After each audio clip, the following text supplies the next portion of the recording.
Hello, hello, and welcome to another recording of Two Geeks and a Marketing Podcast. We are back with more news, tech content, and wisdom from the world of marketing. Joining me, a man on a mission to keep marketing simple, the voice of the Marketing and Finance Podcast, and the author of 𝗏𝗲 and Marketing Plans. I give you Monsieur Roger Edwards. Well, thank you so much. And as always, I'm also joined by a man who is also on a mission, this time to demystify digital marketing. He's the host of the Content Marketing Studio video podcast. Please welcome Monsieur Pascal Fintoni. Thank you very much, everyone. This is episode number 76. And Roger, you have chosen yet again an outstanding movie for film marketing. Yeah, we are going to talk about Passengers, a really good science fiction film starring Jennifer Lawrence and Chris Pratt. I can't wait to get into talking about this one, Pascal. Yeah, and we're going to do actually something we've not done for a while. We're going to be deep diving into the poster design and trailer montage as well, and I just can't wait. It's a great selection. Once again, this is such enjoyable, to do this podcast, but we're not the only one enjoying it. We receive regularly thank you messages. So listen, this is all your fault. Roger and I keep going because we are enjoying the process of production, but also we get some thank yous. To begin with, we had Liam Heffernan and his colleague Ian Pinnell from the Hospital Broadcasting Association saying thank you so much for the coverage. And we also got a little thumbs up. Thank you for the lovely mention. That's very kind, smiley face. Christopher Hoffman Lausen from Denmark got in touch to say thank you for featuring my article on customer journey mapping. Thumbs up and smiley faces. Yeah, and Robin Allen, who I spoke about last week in her amazing iPhone video, she said, thank you so much for the shout out. And to think that was on an iPhone 11. I didn't know that, Robin. I've just upgraded to the 13. She says, wonder what I could do with this bad boy. Awesome podcast as always. And Helen Packham as well. Thank you so much. She says, thanks so much for the mention, Roger. I look forward to listening to the episode. So thank you for taking the time to giving us your feedback, because as Pascal says, it's the feedback that keeps us going, as well as all the really interesting films that we talk about and all the marketing tech and all the content as well, of course.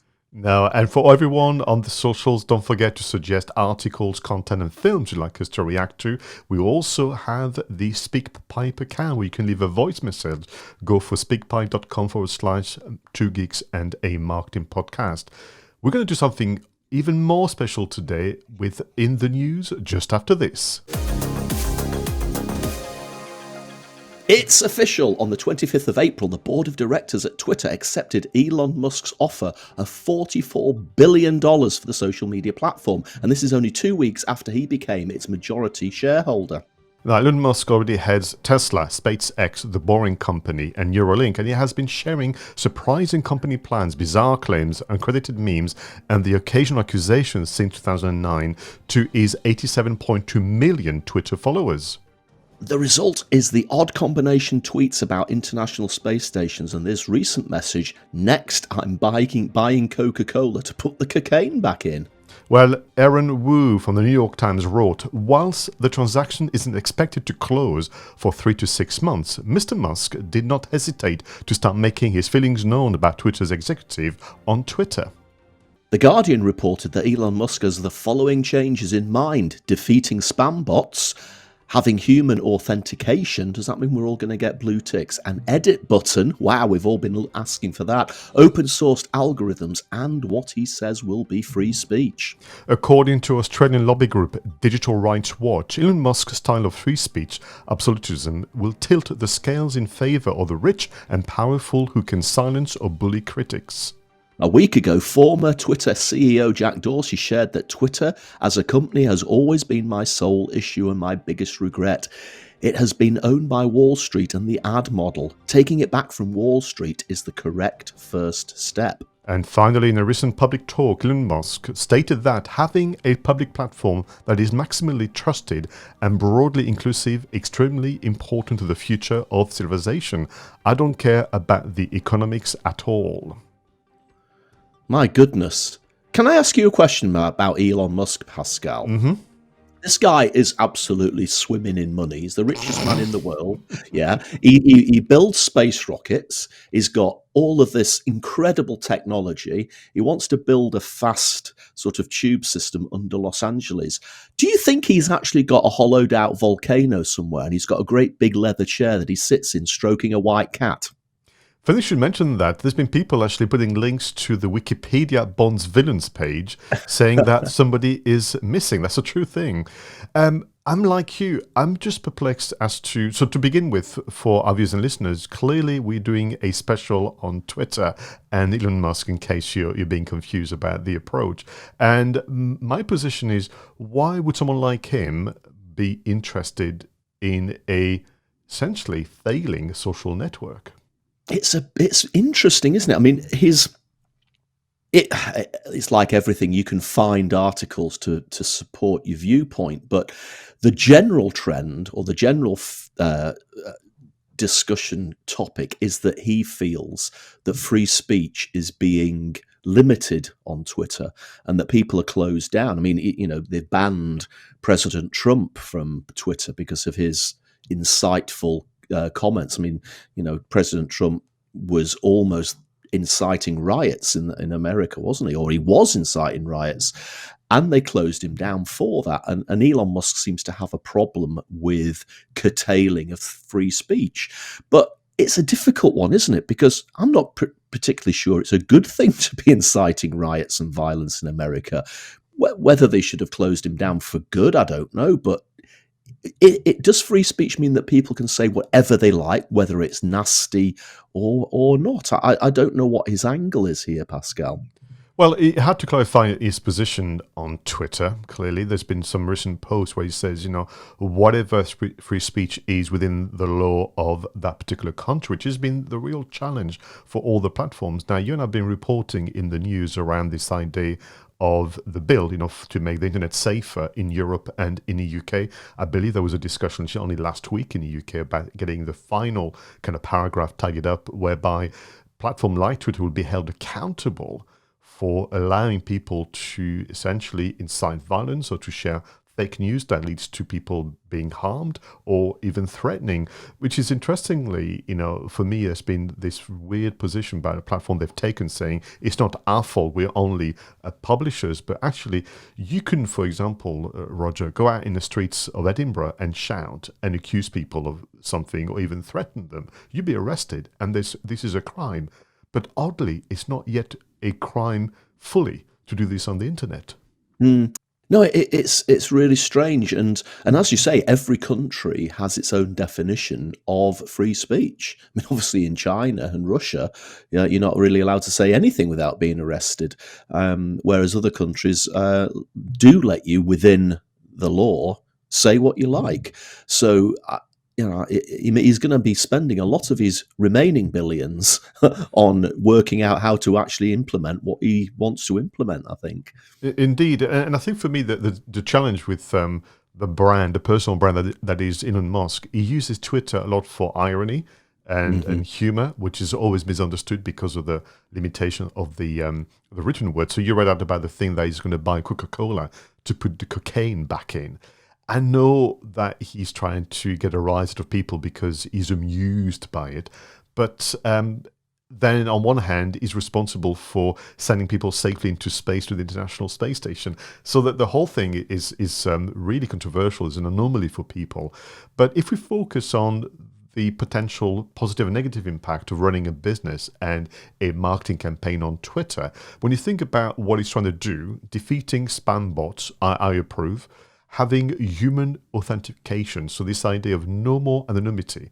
So back to your point about sharing, bad news or being threatening or accusation, which I just have no kind of proof and so on. That's something that certainly many kind of groups around the world have been asking for, because that is the beginning of criminal activities to hide behind a pseudonym. Yeah, I mean, there's a lot of people who do hide behind their anonymity, don't they, on all social media, keyboard warriors, and as a result, they can be as nasty and as scathing as they like. Now, again, if you take the logical conclusion forward, it's almost as if his focus on free speech is saying that's okay, but maybe if people haven't got the anonymity, maybe they wouldn't risk being as scathing and nasty in that sort of environment.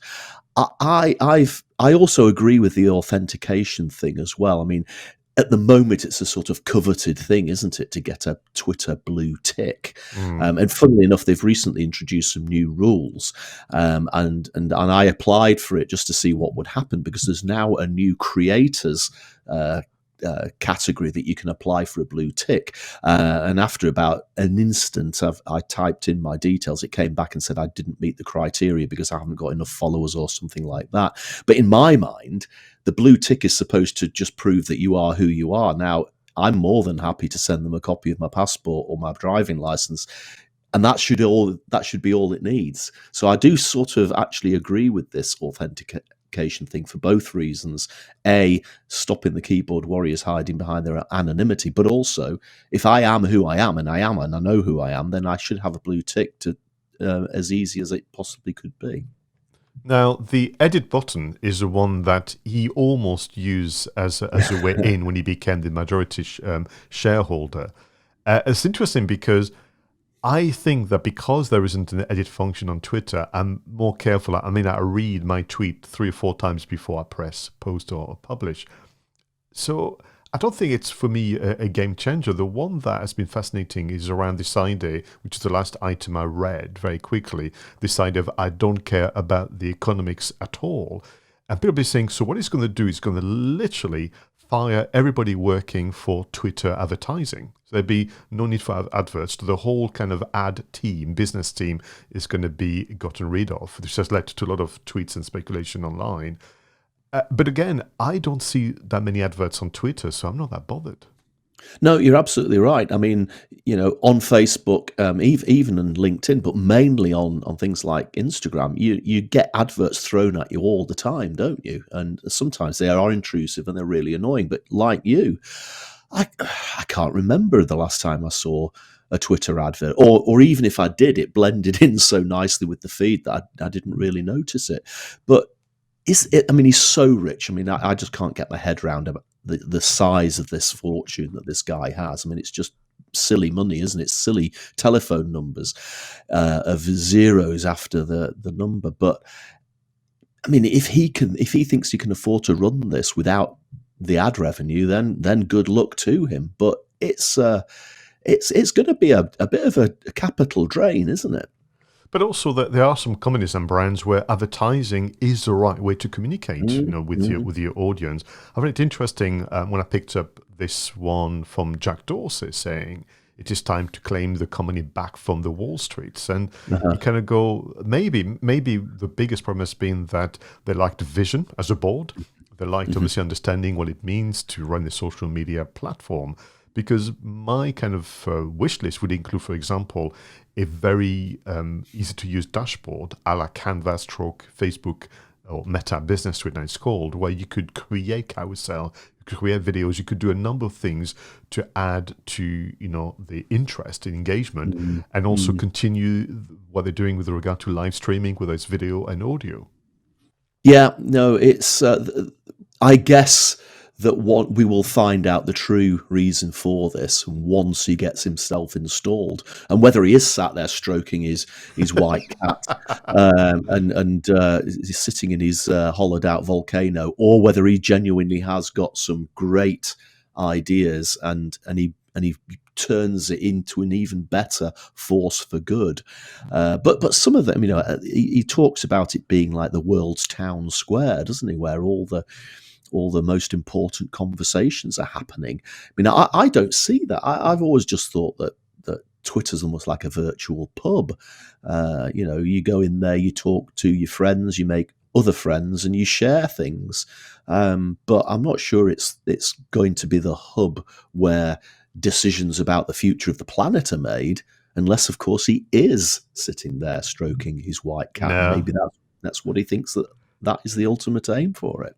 For me, just to kind of close on that, I was left wondering this morning as I was thinking about recording our conversation, whether this is also of interest only to a small minority of tech marketing stroke, social media boffins, and that for the rest of the world, this is either something that they have no kind of comprehension, even interest in, and it's just a very rich person getting into the world of media, as many others have done before him, and it'll be, as I've heard people say, a storm in a teacup.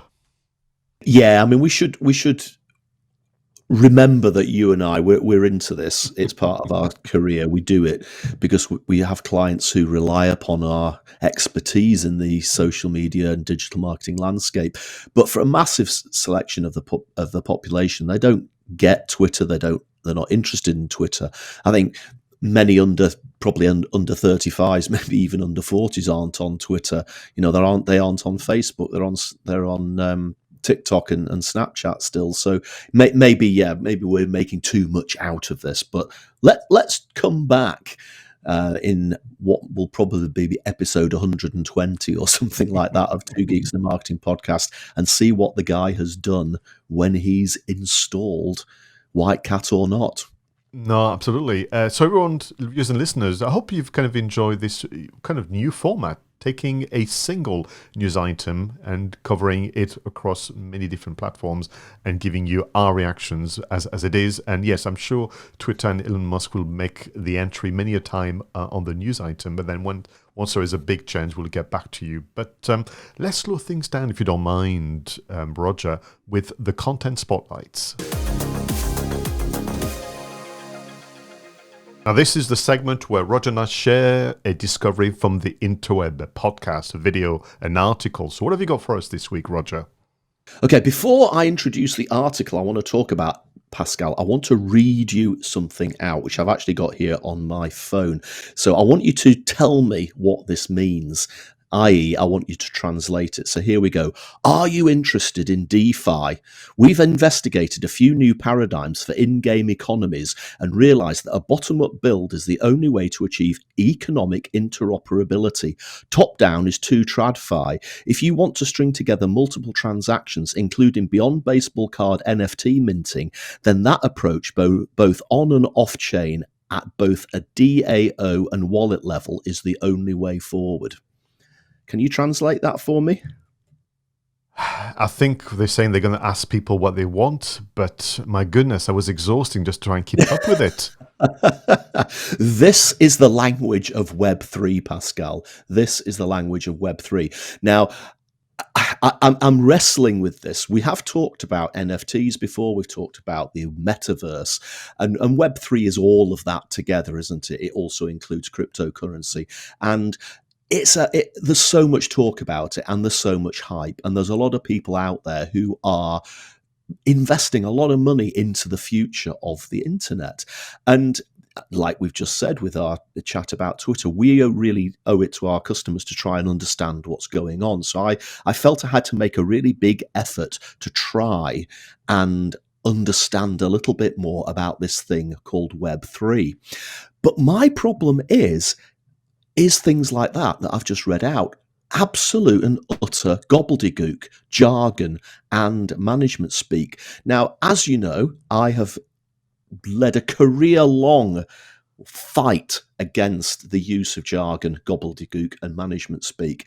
And I don't think ever in my 25 years of trying to do this, Pascal, have I come across an industry which is so absolutely over the top gobbledygook, over the top jargon as all of this Web3 stuff. In fact, I follow a few people on LinkedIn who frequently post about this stuff. And honestly, sometimes these posts, when I read them, I think, are you actually trolling people? Are you genuinely, is this a genuine question? Is this a genuine post? Is this a genuine article? Or are you actually just taking the proverbial piss and just putting a load of jargon on a page and seeing what sort of reaction you'll get?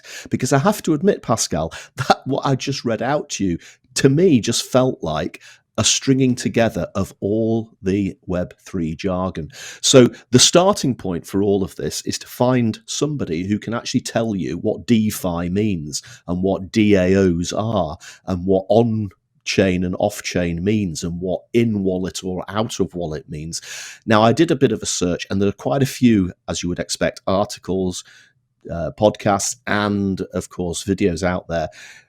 The one that I've homed in on, and there were probably two that I could have chosen, but I've chosen this one because it's actually the shortest of the two.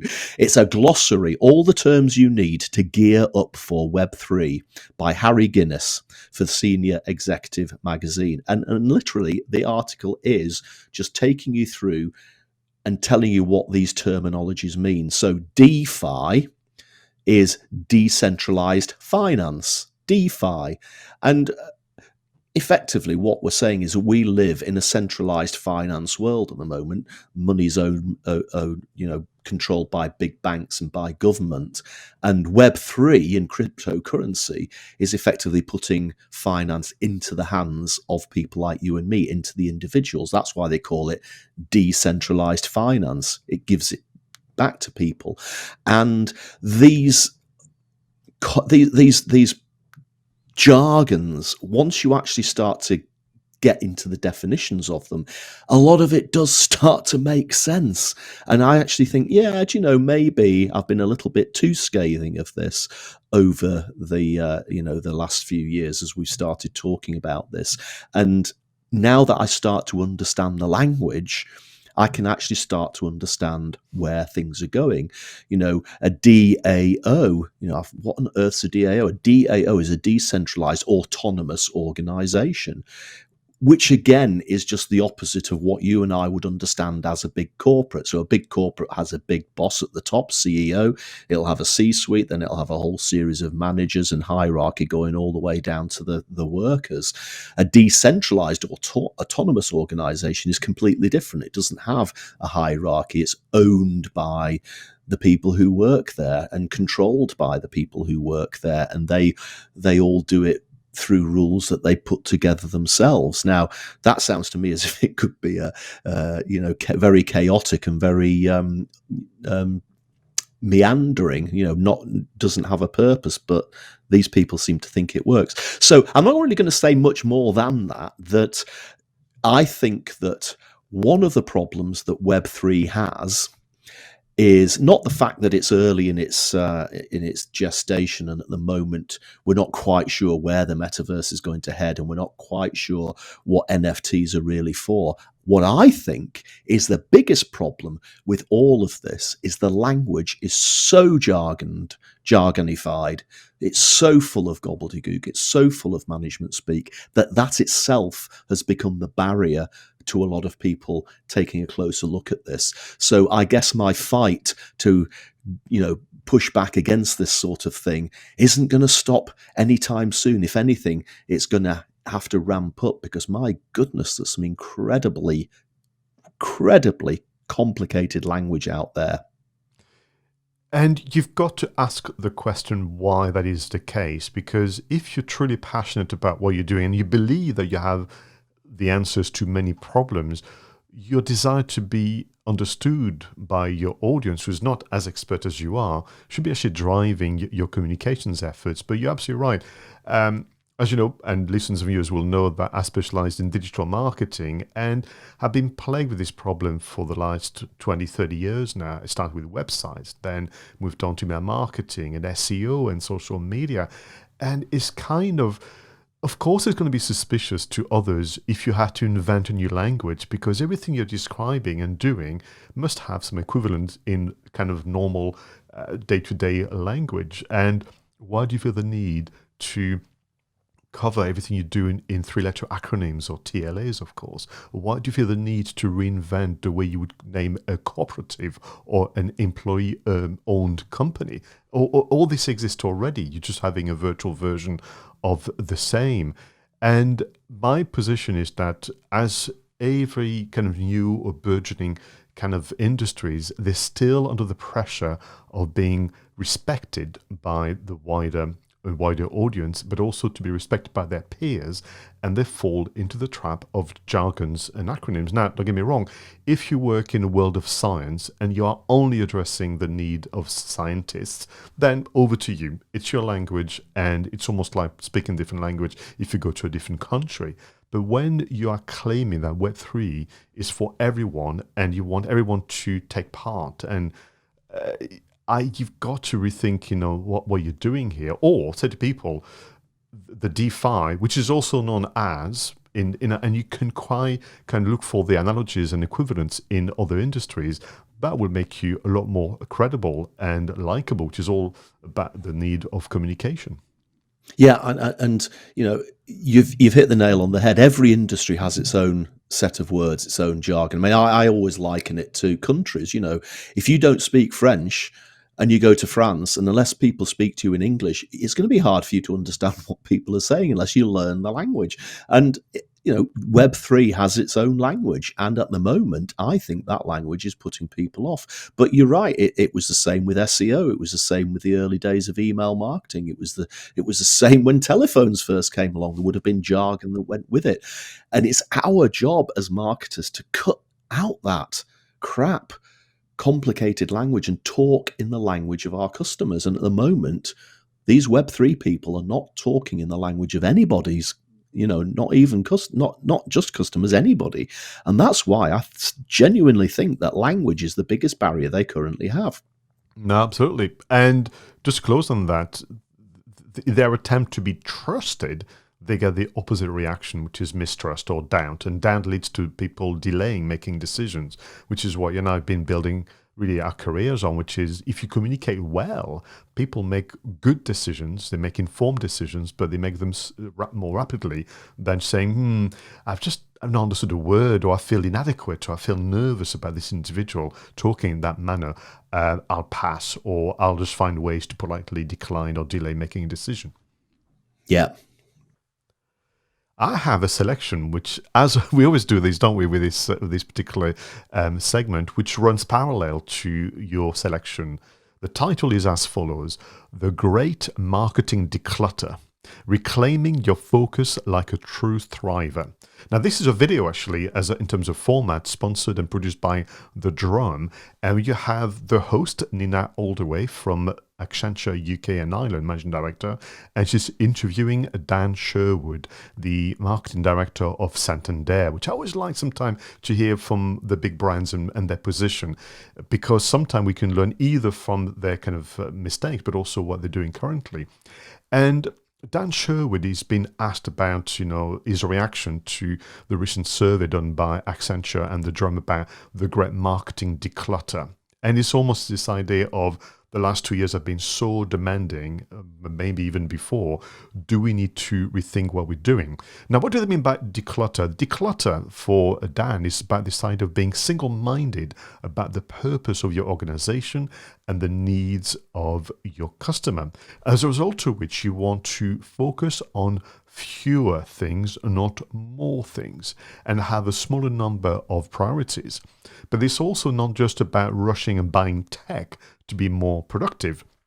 Is arguing that, let's be careful, that can actually get in the way, and that's what you need to sometimes declutter. But this idea of investing in the culture and the mindset of your organization, and therefore the declutter is not just around tech, it's also around the people, the process, the product, the promotion, and looking into ways to really make yourself more efficient, because as a result of which you can be more optimistic about change, more resilient, have more energy, and in a way, get yourself into a position where you're seeking out change, you are embracing change, as opposed to being in the receiving end of change, as we've done for the last 2 years.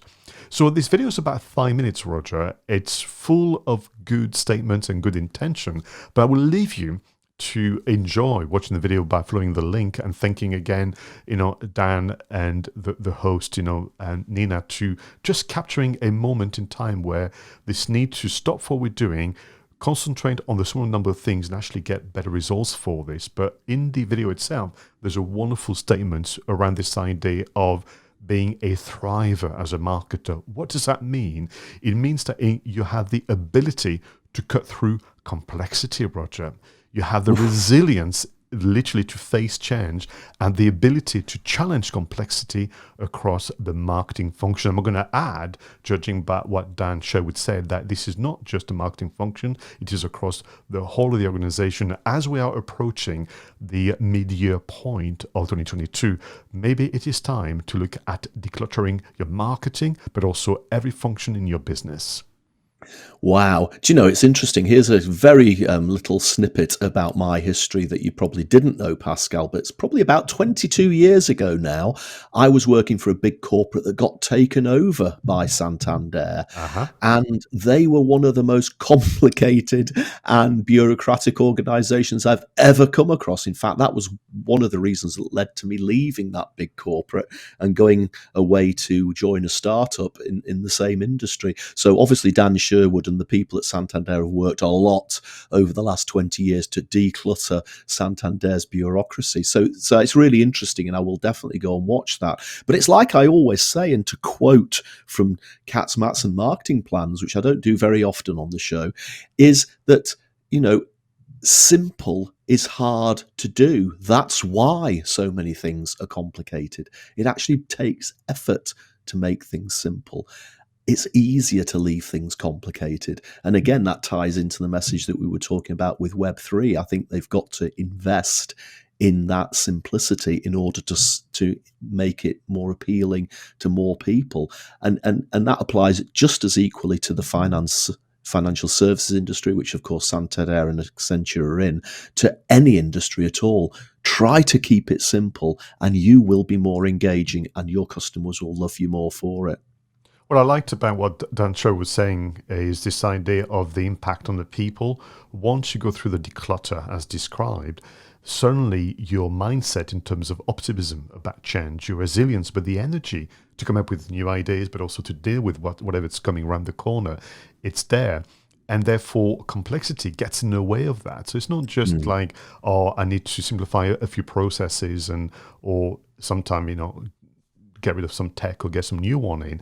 It's also the very impact on the people working for you, which I think is fascinating. And it is possible, Roger, that with the last 2 years, with particularly working from home, people have been working long hours and maybe taking on more duties, more kind of activities and tasks. And it is the role of the leader to guide the troops through the decluttering so that, once again, you can have a clearer alignment between your purpose and organization and the service to your customers.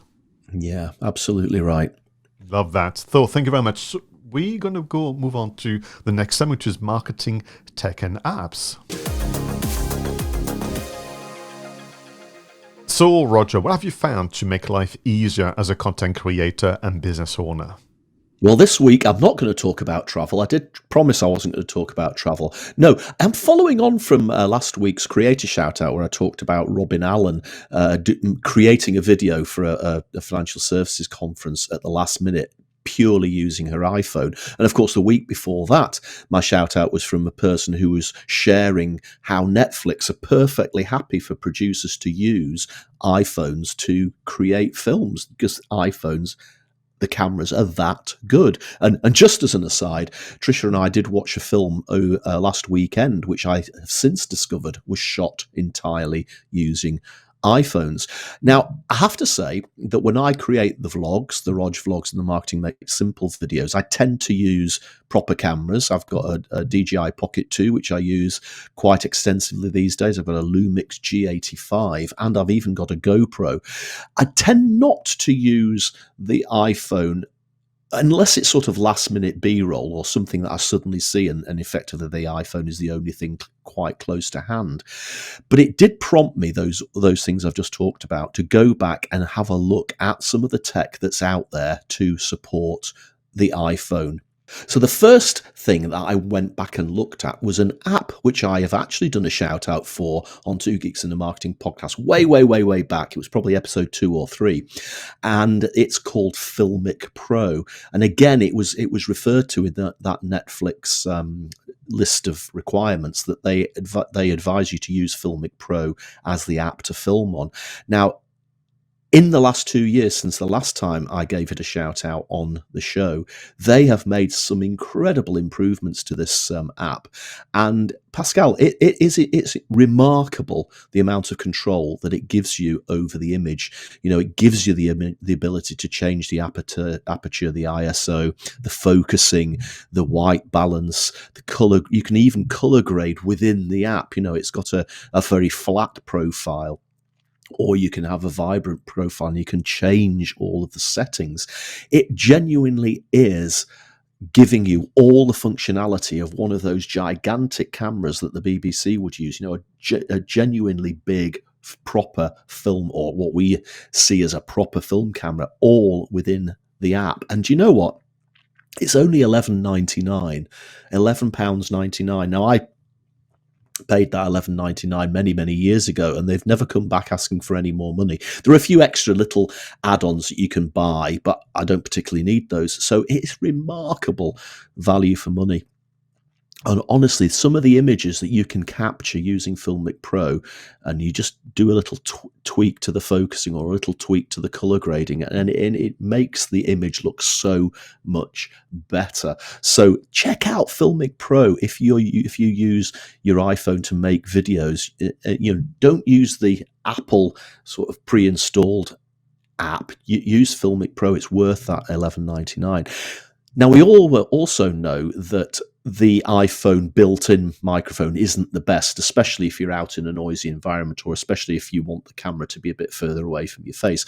And there are all sorts of remote microphones. We've reviewed a few on the show before. Rode are pretty good at creating remote microphones, but all remote microphones I've seen until I came across this one require you to have like a bass. They call it the bass app, or the bass platform, which you usually have to plug into the phone or plug into the camera, and then you have the microphone itself, the remote microphone that sits on your lapel or on your dress or whatever it is, and obviously the two communicate with each other. But it can get a little bit, you know, if you've got a lot of equipment to carry around, you've got to remember you've got to have that bass unit, and you've got to have the bit that goes on the lapel. This particular remote microphone by a company called 𝗬𝗵𝗲 is a Bluetooth remote microphone. And because it's Bluetooth, all you need is effectively the thing that you clip onto your lapel or your dress.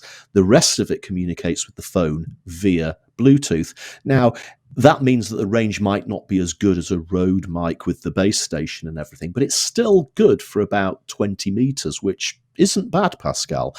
And again, it's a really nice little compact unit. You've got the foam that you can put over the top as a windshield. There's even a fluffier dead cat, as they call it. I don't like the terminology dead cat for often, but you know what I mean.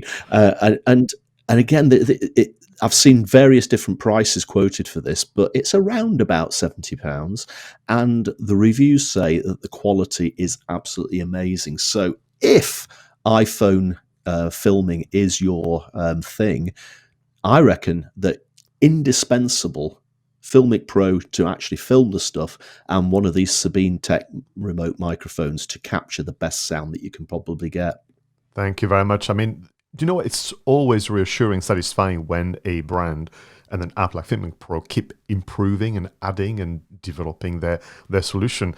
And like you, I've been impressed with the result, but also the fact that professionals even will recommend it, which I think it's a very, very good indication. And I love the way in which, you know, remote microphone technology has moved on. I mean, this is what you want, talking about decluttering and avoiding friction, as opposed to having a sender receiver and all the things that you and I've had to invest over time. That's one of the frustrations, isn't it, Roger? You and I keep buying things that within months, you know, I should proceed with something much, much better every single time. Absolutely.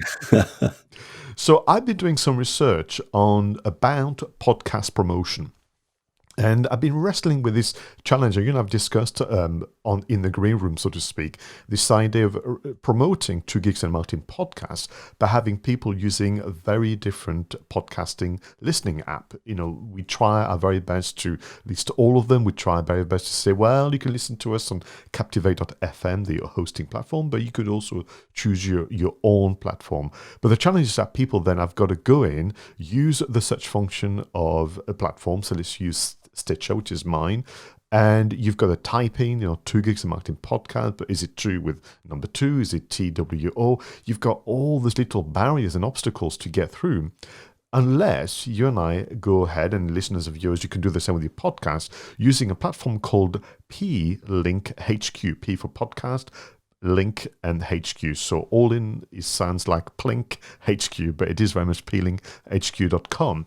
Now, what you do, you can open a free account. They also have a chargeable service, which is next to nothing. It's dollars per month, where you open the account, you essentially find your podcast episodes and show on the different platforms, and it creates a mini web page with all the different podcast listening platforms listed, from Apple Podcasts to Amazon to Stitcher to Acast to all the others that you can think of. And literally, people, all they have to do is tap on the icon of the logo, and they will find your show automatically, hence removing all the carry-on of searching and finding and favoriting and so on.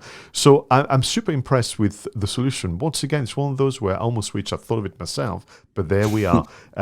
It's really helpful. And of course, if you have multiple shows, you can have multiple mini web pages and pointing people to it, which I think is very, very important.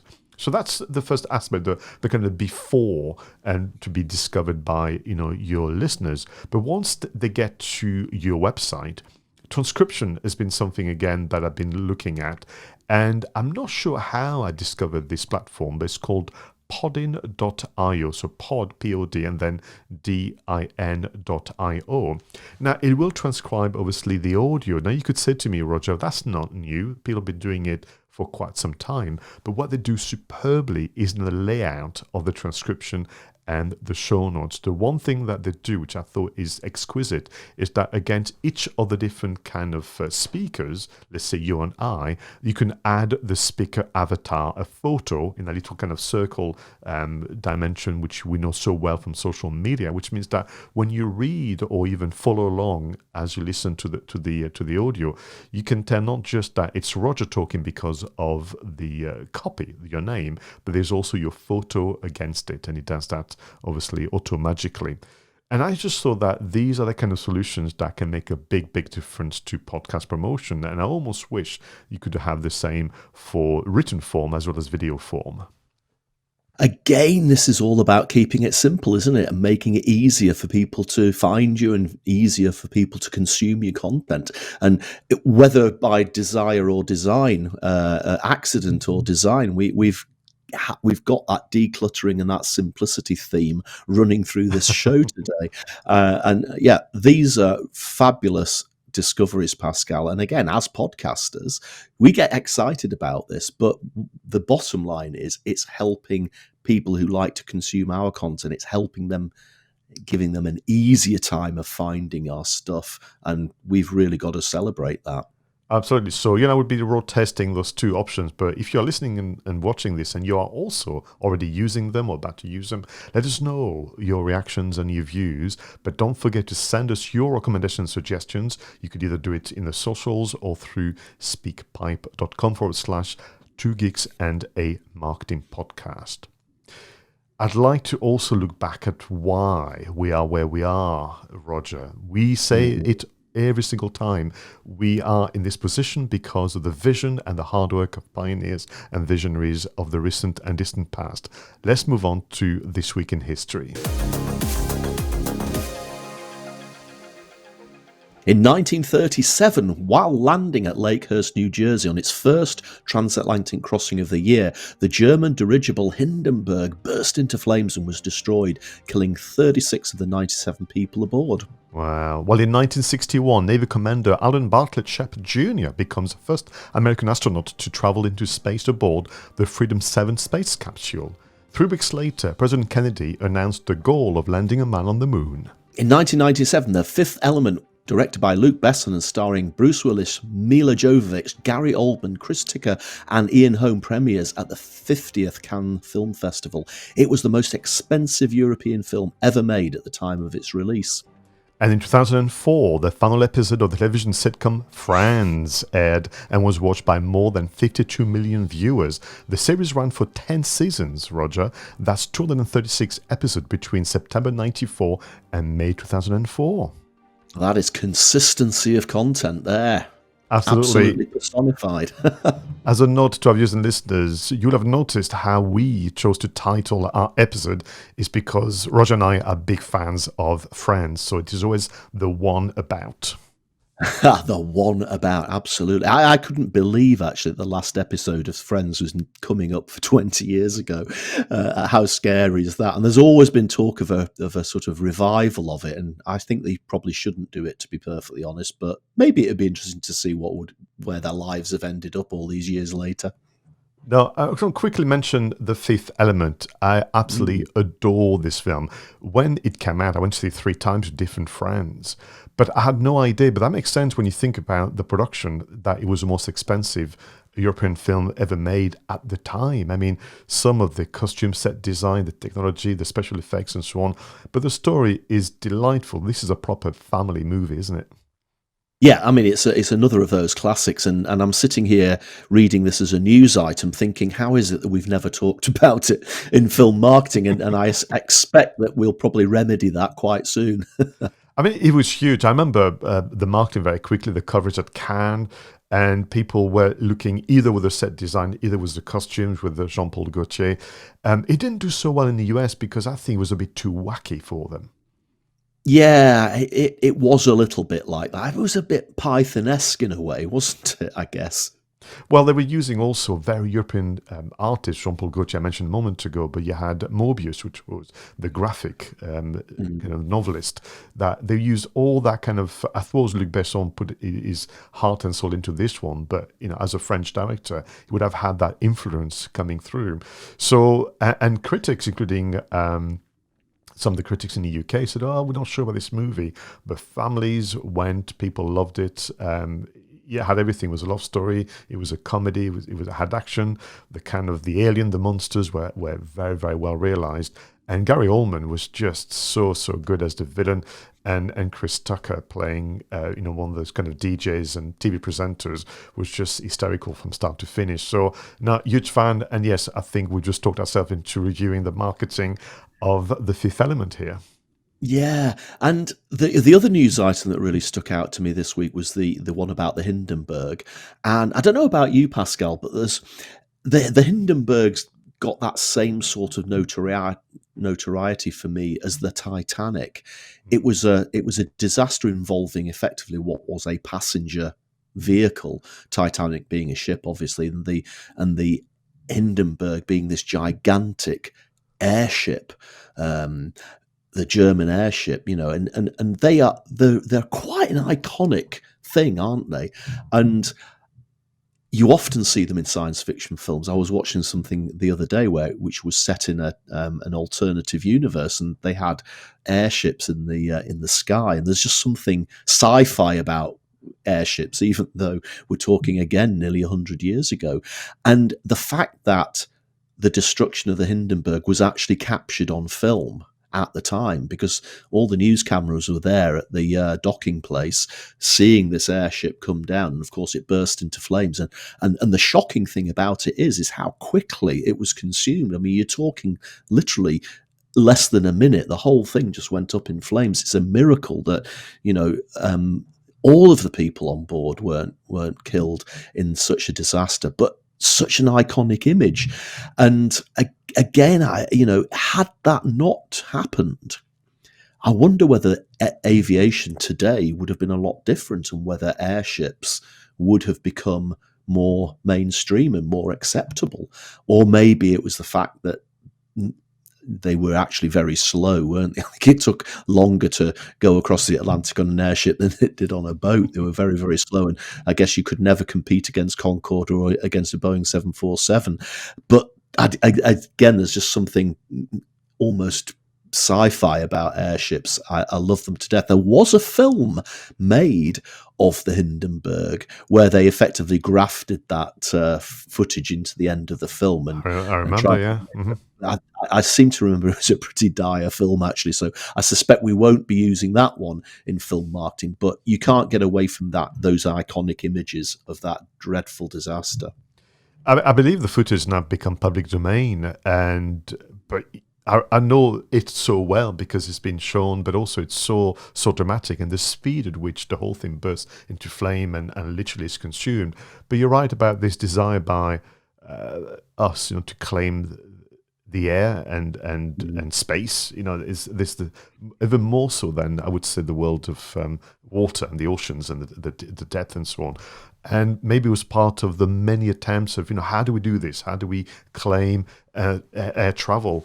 And you have to have some failures along the way to find what's going to work for you, sadly. Yeah, I think that's a really insightful thing to say. Well, on that, let's get back into the present with the creators' shout-outs. Okay, Roger, so whose work would you like to give a shout-out to this week?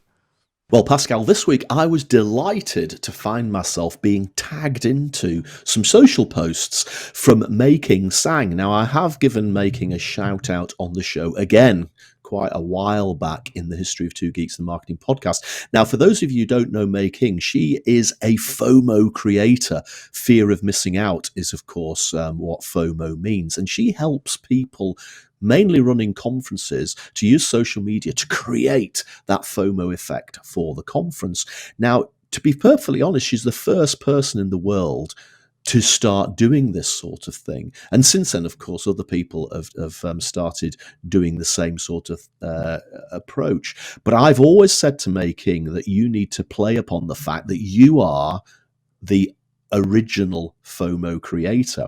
And she's taken that on board and often credits me with encouraging her to use that line. And I was delighted to this week, as I say, to be tagged into her social media posts from a conference which was taking place in Dublin. It was called the Kickstarter Conference, arranged by Louise Brogan, who's had a shout out on the show before as well. And she was the closing keynote, and this was her first keynote speech. And she very kindly tagged me into the post and said, thank you to Roger for encouraging me to keep pushing this line that I was the original, the one and only. I have the joke about the Chesney Hawkes song, where I am the one and only FOMO creator. So I was absolutely delighted, not only to be tagged into the social media post, but to see Making as the closing keynote speaker. Fabulous achievement. And I just want to give Making a great big round of applause for becoming that key figure that she's turned herself into. How wonderful. Now, I think it's so well deserved. Thank you very much. So for me, it was a pleasant surprise that for once, the LinkedIn algorithm did do his bit for me to keep track of what my friends are up to. I don't know about you, Roger, but sometimes I'm frustrated because via social media, I don't get to hear enough from people that I would say are close to myself and you. So the shout out is for Amy Woods, a good friend of the show. If you don't know Amy Woods, she's the go-to content repurposing expert and the owner of Content 10X agency. And the news that I'm absolutely delighted to share with you, which I spotted on LinkedIn, is that Amy launched a new podcast series entitled B2B Content Strategist. So two things. We had the word strategy in there. We had the word content and B2B. These are my three favorite subjects, that we can think of. Now, the B2B Content Strategist is new. And the reason why I wanted to kind of highlight it is that you could always find something new or a new way to explore your favorite subject. And Amy does that so well. I don't know about you, but I'm always amazed how she can always find new ways to explain repurposing or new ways to repurpose your content. It's an absolute delight. And what she's going to do with this new series is just look at how leading B2B marketers execute on their content campaigns. She'll be looking at the tech, be looking at process, be looking at how they overcome challenges like time limitations and more. And what we're going to expect from her, therefore, is some very practical conversations. But I love the way it's clearly about B2B, and it's about content strategy, which I think is wonderful. The very first episode, I believe, is live now, and she's talking to Content Cal, a wonderful platform for content creators, the director of growth, Andy Lambert. So two things. I'm delighted that Amy Woods is still finding ways to explore her favorite subject, but delighted that she's also launching a podcast dedicated to the B2B, which is my favorite, my kind of bias towards trading and commerce, but also that it's about content strategy. Yeah, and a salutary lesson here. Again, Amy, as you said, is so good at continually putting out content about a subject which you would think on the surface of it you could exhaust in a few episodes, and yet she's been doing this for many years now. She's written a book about it, she's got the other podcast, and as you say, hats off to her. She keeps on repurposing and proving that repurposing never ends. Super. Now, Roger Edwards, it is time for film marketing. Wow. Now, this is a fine addition to the film marketing segment, a sci-fi movie that took place and was released in 2016 following a 4-month marketing campaign. But to begin with, let's watch the official trailer from Sony Pictures.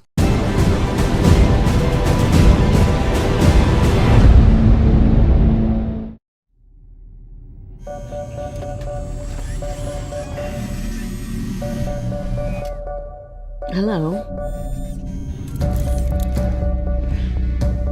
Is he asking me on a date? She didn't seem that impressed. Wow.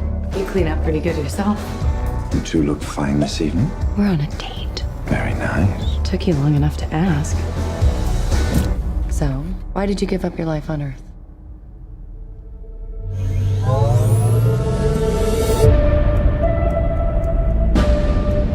We boarded the Avalon with a destination.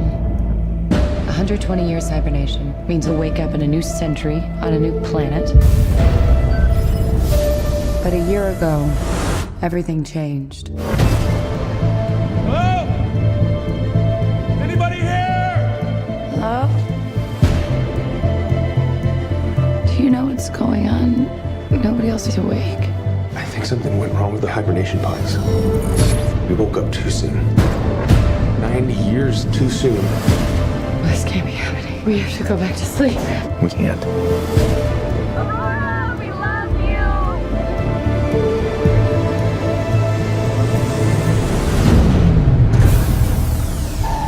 you! Something's wrong. Something big. What do we do now? Do you trust me?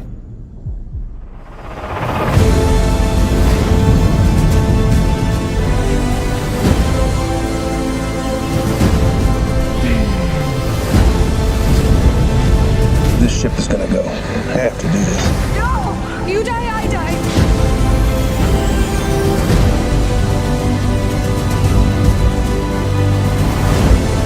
There's something I have to tell you.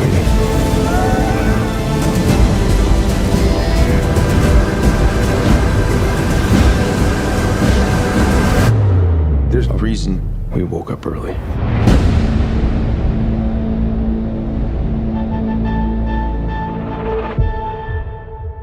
Now, I watched and saw this film very late. I'm going to say 2020.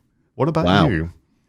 I didn't go to the cinema to see this. I seem to remember that the first time I watched it was actually on an aeroplane, going to Spain or something on holiday, and it came up on the in-flight movie system, and I thought, oh, I haven't seen that film, and I watched it on the plane. And as soon as we got back home, went out and bought the Blu-ray. So we're going to spend some time looking at the different facets of the marketing campaign. But to begin with, we try, where possible, to talk about the film marketing campaign without any spoilers. But I think on this occasion, we're going to have to just talk about the film and reveal a lot about this story and the different elements. Otherwise, we're going to have to, have to forego the marketing elements. So for me, my memory is about the incredible set design, that is almost wrapping up the story, but also the spacescape, because on occasion our two heroes are stepping outside, which is most incredible. I mean, I don't think I've seen a movie quite like this, but there's also that we go into the very, very focused element of the interaction between the two of them, the robot, some of the other kind of members of the ship. And it felt almost a combination of thriller, maybe horror as well, when to realize what is happening, adventure, a love interest, and so on. There was a lot of kind of story styles mixed into one. Yeah, I mean, as you say, it's gorgeous, the design, isn't it? The spaceship, both inside and outside, was just remarkable, and cute little robots as well, beautiful apartments to live in, and the communal areas of the spaceship were so well realized, and all seemed to work, didn't they? I mean, again, to me, it was almost like three styles of film. The first third of the film, where Chris Pratt's character is effectively on his own on this gigantic spaceship, felt to me as if a little bit like Castaway. He was on his own. He was trying to find a way to escape. Then you've almost got a rom-com on a spaceship in the middle of the film, when Chris Pratt and Jennifer Lawrence come together, and there's a lot of interaction there, and the story develops. And then I guess the final third of the film is where the ship starts to break, is in danger of exploding, is in danger of crashing, and they have to fight very, very hard and through some very thrilling sequences to actually fix what's wrong with the ship. So definitely think it's helped by those three distinct segments. I don't know whether that was intentional. That's just the way it came through to me whilst I was watching it. I've got the feeling that Rule of Three was used throughout the production, but also the marketing, when we talked about in a moment the poster. But if I take you back to the trailer, we don't do this often, but it's always enjoyable to study the trailer. And if you look at it and go through it again and again and again, you'll notice that there's almost so the trailer is about 2 minutes 30, so the 150 seconds, give or take. And it's perfectly, the first 50 seconds is actually setting up the love story, allegedly. Then the second set of 50 seconds about the problem, the challenge of we woke up too early, what do we do about it? And then the third one is actually the disaster and literally life in peril. And I think they kind of used that over and over again, the three elements, and suggesting, well, we're going to surprise you. We're going to really take you on the journey here. Yeah, I think that is masterful, isn't it? And again, the rule of three works in all sorts of scenarios. Humor, putting together a presentation or a talk, you can use the rule of three. So it is very clever how they wove that not only into the structure of the movie, but they reflected that in the trailer as well. And I think there's enough in the trailer as well to showcase the beauty of the design, to hook people in. But I think if you actually look at the trailer alongside the posters, you also realize, don't you, that they really capitalized on these two really quite nice looking stars. Let's face it. Chris Pratt, Jennifer Lawrence, very nice human beings to look at. And effectively the first poster is just a photograph, very, very nice photograph of both of them, with the word passengers. There's nothing in that poster at all, really, to suggest that it's a science fiction film. You couldn't necessarily glean from the title Passengers that it was a science fiction film. It could have been a film on a Hindenburg airship or an aeroplane or a ship, a sea ship as opposed to a spaceship. And that, I think, absolutely highlights the fact that the studio knew these two stars themselves could sell this movie without having to reveal anything about the plot or the story or the set design or the other things that go up to make the movie. In fact, I want to read out this quote because I think it's great. It's John Boone of Entertainment Tonight said, "The advertising campaign for Passengers has essentially been, we know you like Chris Pratt. We know you like Jennifer Lawrence. Well, here they are together. You're welcome." And that's it. That's it. That's very good. And listen, for me, it almost feels like old school cinema. That's what the Hollywood of the 50s and 60s did. And one shouldn't be feeling like rolling your eyes thinking, oh, we go again. If we go back to the rule of three, actually, about the poster. So as you described for our podcast listeners, you've got Jennifer Lawrence almost top third. You've got Chris Pratt, and then in between, separated. And I think that's very, very telling because once again, I love when you can go back to the artwork and to the trailers after watching the film and you get more information because actually we realize that this is not about love between them. This is actually about the tension and the fact that, for a while they go their separate ways. But in terms of hinting what the style of the film might be, they show some very, very kind of sci-fi-ish calligraphy for the word passengers. As we've seen before, for example, the letter E, to me, reminded me a bit of Alien, the way they did the title there, and the A, where they remove the horizontal bar, so you end up with a pyramid, almost like in Death on the Nile that we reviewed. But also, so you have the actors, you've got the calligraphy, but can you also see what is below passenger, Roger? I'm having a look now. Christmas 3D. Now, between passengers and Christmas, then.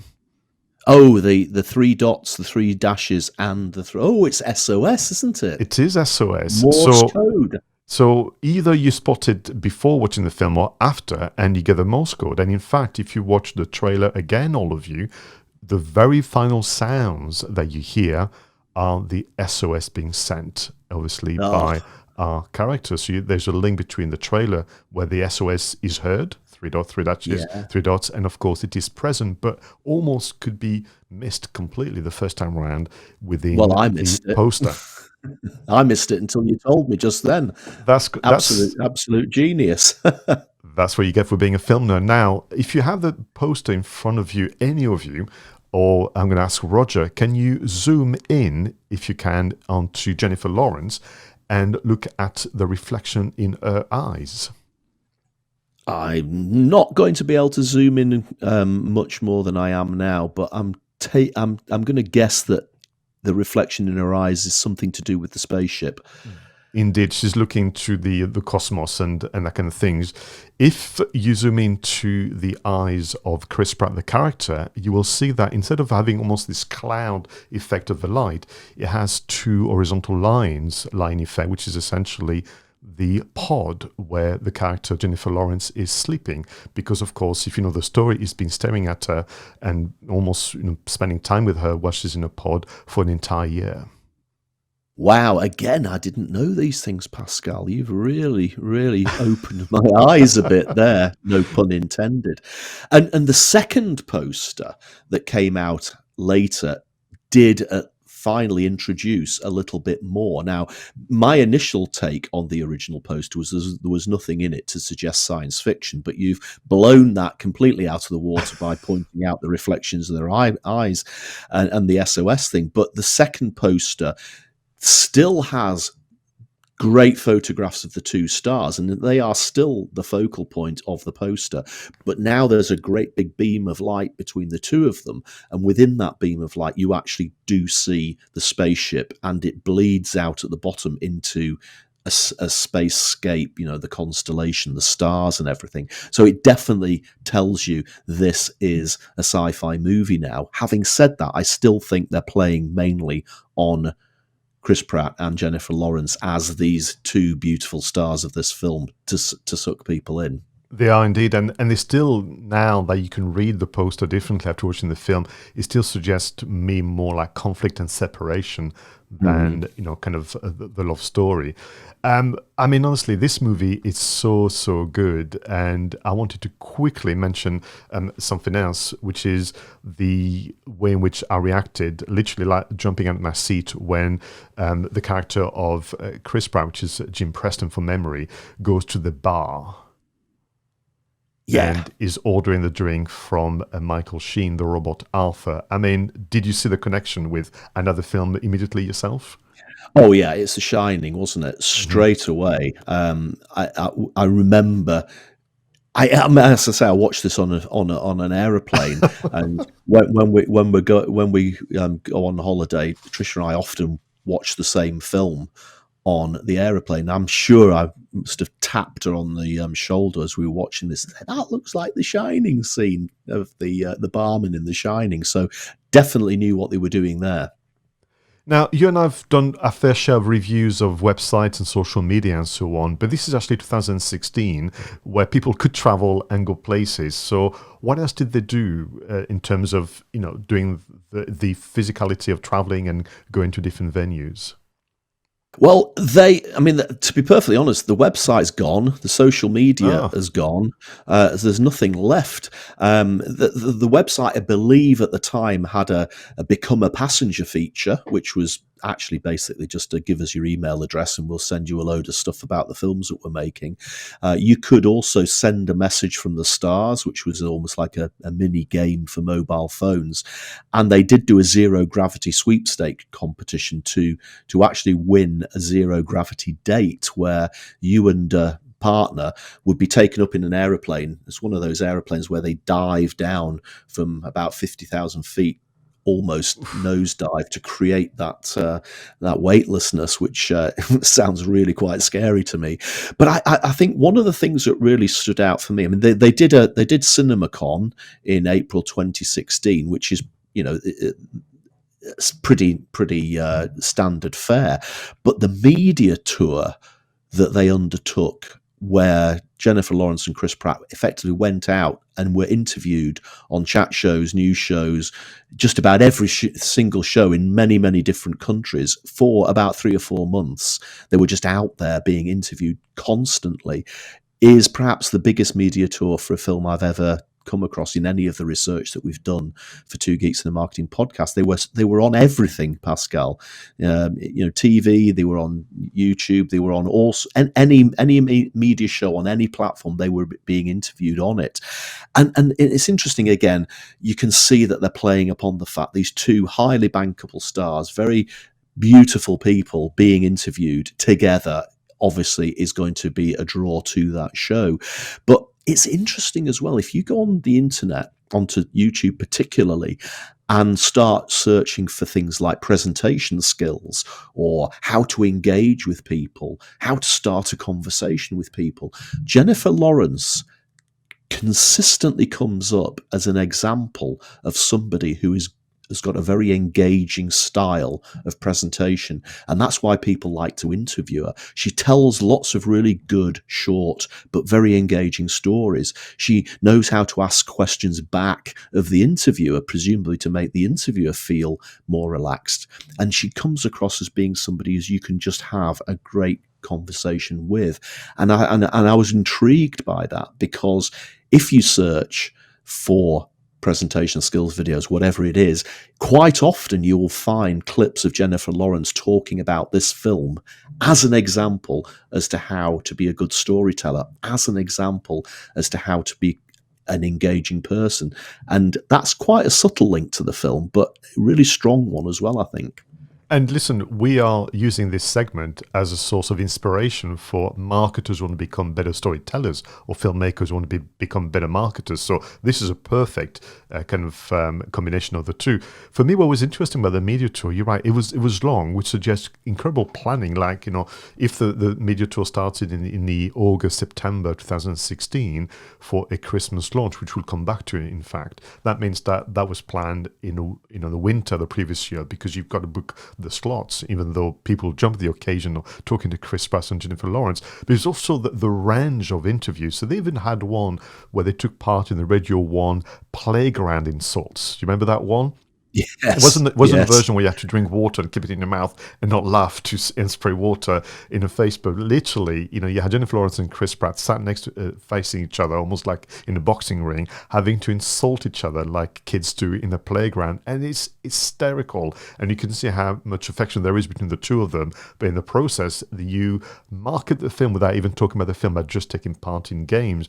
But they also did solo shows. So in the UK, we were lucky to have Chris Pratt on the One Show, a very popular BBC program, but Jennifer Lawrence then took over literally the whole Ellen in the US show as well. It's just fascinating, isn't it? Yeah, and again, another facet of the campaign is that they capitalized on influencers. Now, you and I have been a little bit critical of using influencers in marketing campaigns on this show, but what they did with Passengers is they got quite a few YouTubers.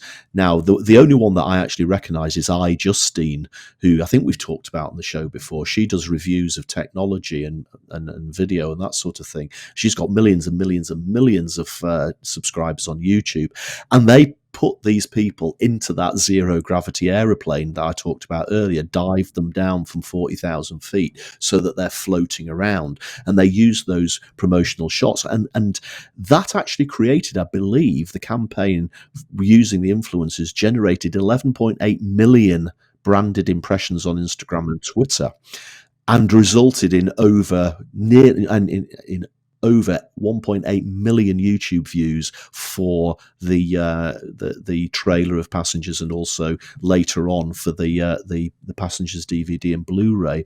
So I guess on this occasion they used the influencers really quite well. And we've seen many examples. I will say that the best example I've come across are usually from the film industry, which is fascinating. I mean, I still remember how impressed we were with the Lord of the Rings marketing campaign and how they literally once again flew over people to New Zealand. I mean, quickly, I've never had that experience of weightlessness, but would you go ahead if you had the chance? Oh, I'm not sure. I think we do have to talk a little bit about potential bit of controversy here about this film. And I came across another article when I was doing the research for this that suggested that actually the article was saying the top 10 misleading advertising campaigns for films, and Passengers is named in one of those as a top 10 misleading marketing campaign. And what they're saying, Pascal, is that, and again, maybe it's just the fact that they're capitalizing on the 2 stars, but the film trailer and the poster gives the impression that these two wake up on this gigantic spaceship at the same time, and it's a mistake, and the two of them have to deal with the fact that they've woken up early, and in fact that it does say on the poster, doesn't it? There is a reason they woke up, and they're alone on this ship, and it gives the impression that they're working that out together, and in the course of that they fall in love, and then they have to deal with this disaster of the ship potentially exploding towards the end. What actually happens in the film, of course, as you've alluded to already, is that Chris Pratt's character wakes up first, has to deal with loneliness for a whole year, and then he decides, after a lot of soul searching and agonizing, to wake up another passenger to keep him company.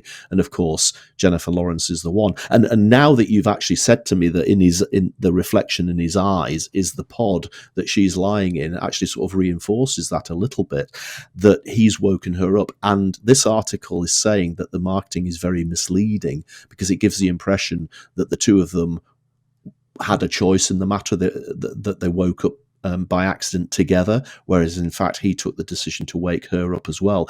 And some people have been really quite critical of that, saying that he shouldn't have done it.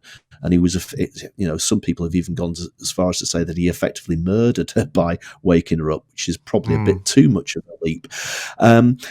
And it's an interesting one. I don't know. I don't particularly feel that I was misled by the trailer.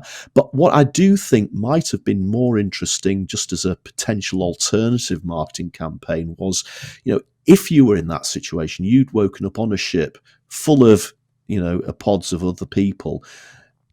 the agonizing decision of, should I wake somebody up or should I not? Maybe they could have capitalized on that a bit more in the marketing campaign. Would that have made the film a little bit more intriguing if they played that in the marketing? And maybe even if they played that in the marketing, maybe people wouldn't have been as upset by the fact that he woke her up. And I know a lot of people did get upset by the fact that he woke her up. How dare he? How dare he make that decision for her? Maybe if they'd had that decision as part of the marketing campaign, it might have avoided some of that controversy. What do you think?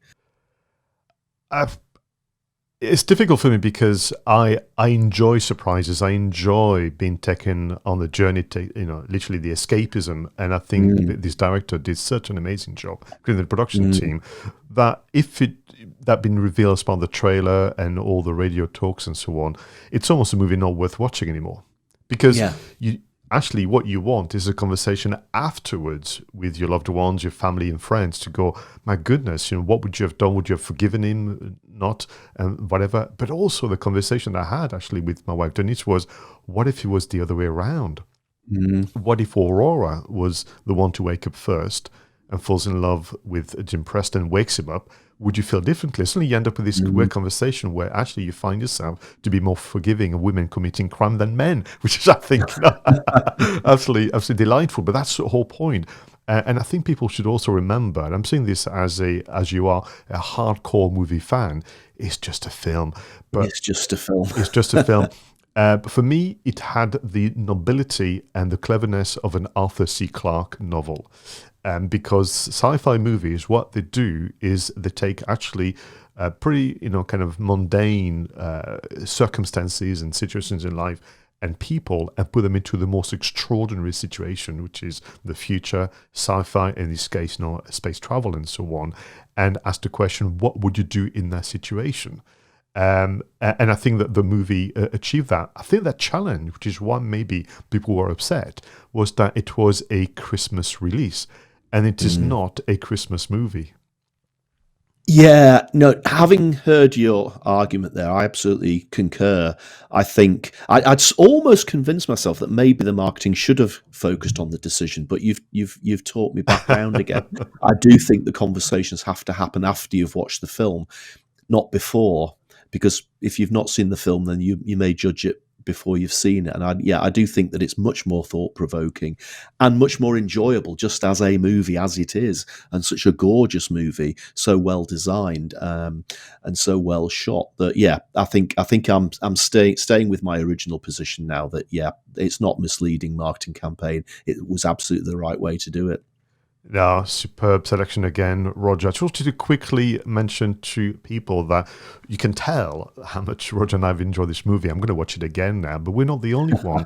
Passengers was nominated for 2 Oscars in 2017, one for the music by Thomas Newman, and one which is so deserved its nomination, Best Achievement in Production Design, because honestly, the inside and outside of that spaceship called Avalon, and we could go on about, obviously the meaning behind the term Avalon and the name, suggests that it had that was received well by pundits and the peers, but it wasn't a success commercially in terms of money, and I think that's back to that tension with regard to being a Christmas release. But my goodness, did they catch up with the Blu-ray and DVD sales afterwards? I shall leave you with another kind of nerdy little comment. So people have been studying this movie and over again over the years, looking at links with legends, links with obviously other movies like The Shining and so on. And somebody suggested that it's interesting that the in terms of people in the sleep pods, or hypersleep, should I say, pods, there would be a total of 5,258 kind of crew members and passengers, and only 2 waking up. If you add the number 5258 together, you end up with the number 2, which are the 2 passengers. And if the character of Jim Preston had not awakened Aurora, all 5,256 passengers would have died, because you needed 2 people to rescue them and repair the ship. You see, it all makes sense. when you've got Pascal explaining the intricacies of the plot to you. That's all right. That's what it takes to be a movie nerd. Everyone, this was episode 76. Thanks you so much, Roger, for being a wonderful co-host. For you as and listeners, thank you for your support. Please leave comments on the social and speakpipe.com. And to the next one, go out there, make sure your marketing is done right. I was Pascal 𝗀𝗀, and he was Roger Edwards.